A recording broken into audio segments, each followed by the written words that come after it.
Phone call తో మీ బంగారాన్ని విడిపించి ప్రెజెంట్ మార్కెట్ రేట్ కే కొని బ్యాలెన్స్ అమౌంట్ ని క్యాష్ గా లేకపోతే సమానమైన బంగారాన్ని మీకిస్తుంది అక్షయ గోల్డ్ హబ్.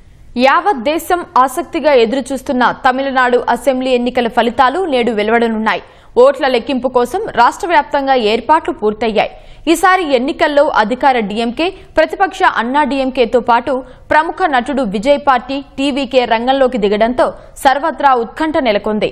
డీఎంకేకు ప్రజలు మళ్లీ పట్టం కట్టనున్నారా, లేక ప్రతిపక్ష అన్నా డీఎంకే మళ్లీ పుంజుకుంటుందా, లేదా విజయ్ సరికొత్త చరిత్ర లిఖించనున్నారా? ఈ ప్రశ్నలకు మరికొన్ని గంటల్లో జవాబు దొరకనుంది. ఏప్రిల్ 23న తమిళనాడులో 234 అసెంబ్లీ స్థానాలకు ఒకే విడతలో పోలింగ్ ముగిసింది. 4023 మంది అభ్యర్థుల భవితవ్యాన్ని ఈవీఎంలలో ఓటర్లు నిక్షిప్తం చేశారు. 8 గంటలకు పోస్టల్ బ్యాలెట్లతో కౌంటింగ్ ప్రారంభమవుతుంది. సరిగ్గా 8 గంటల 30 నిమిషాలకు ఈవీఎంల లెక్కింపు మొదలవుతుంది.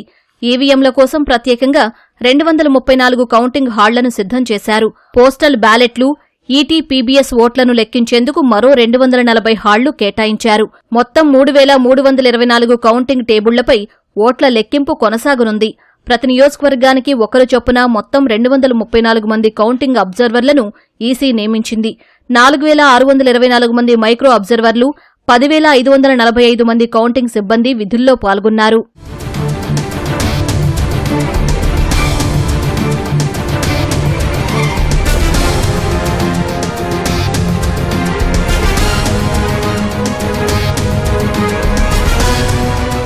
కౌంటింగ్ రోజు అవాంఛనీయ ఘటనలు జరగకుండా ఏకంగా 1,25,000 మందితో 3 అంచెల భద్రత ఏర్పాటు చేశారు. మొదటి అంచెలో కౌంటింగ్ కేంద్రం చుట్టూ 100 మీటర్ల పరిధిలో పోలీసులు, రెండవ అంచెలో కౌంటింగ్ కేంద్రం ద్వారాల వద్ద స్టేట్ ఆర్మ్డ్ పోలీసులు ఉంటారు. మూడవ అంచెలో కౌంటింగ్ హాళ్ల లోపల స్ట్రాంగ్ రూంల వద్ద సెంట్రల్ ఆర్మ్డ్ పోలీస్ ఫోర్సెస్ పహారా ఉంటుంది. 65 సీఏపీఎఫ్ కంపెనీలను ఈసీ రంగంలోకి దించింది. చరిత్రలో తొలిసారిగా అనధికారిక వ్యక్తులు కౌంటింగ్ కేంద్రాల్లోకి ప్రవేశించకుండా అడ్డుకోవడానికి ఈసీ కొత్త విధానాన్ని ప్రవేశపెట్టింది. ఈసీఐఎన్ఈటీ ద్వారా జారీ చేసిన క్యూఆర్ కోడ్ ఆధారిత ఫోటో ఐడెంటిటీ కార్డులను తప్పనిసరి చేసింది.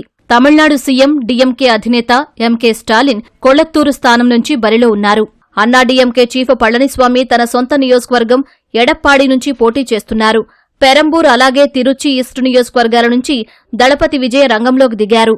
నామ్ తమిళర్ కచ్చి ఎన్టీకే అధినేత సీమాన్ పేరు కూడా ఈ ఎన్నికల్లో బలంగా వినపడింది.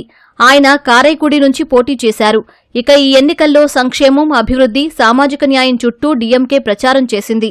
అవినీతి, మహిళల సేఫ్టీ, నేరాల వంటి సమస్యలను విపక్షాలు ఎత్తిచూపాయి. ఉద్యోగాలు, అవినీతి, కొత్త ప్రత్యామ్నాయం అనే థీమ్తో విజయ్ టీవీకే యూత్ వేవ్ సృష్టించింది. ఈ ఎన్నికల్లో డీఎంకే నేతృత్వంలోని ఎస్పీఏ కూటమి మళ్లీ అధికారం దక్కించుకుంటామన్న ధీమాతో ఉంది. బీజేపీ, అన్నా డీఎంకే నేతృత్వంలోని ఎన్డీఏ కూటమి తమదే విజయమని అంచనాలు వేస్తోంది. విజయ్ నేతృత్వంలోని టీవీకే యువత మద్దతుతో బలమైన పోటీ ఇచ్చి మూడో శక్తిగా ఉద్భవించింది. ఎన్టీకే వంటి పార్టీలు కొన్ని స్థానాల్లో గట్టి పోటీ ఇచ్చాయి.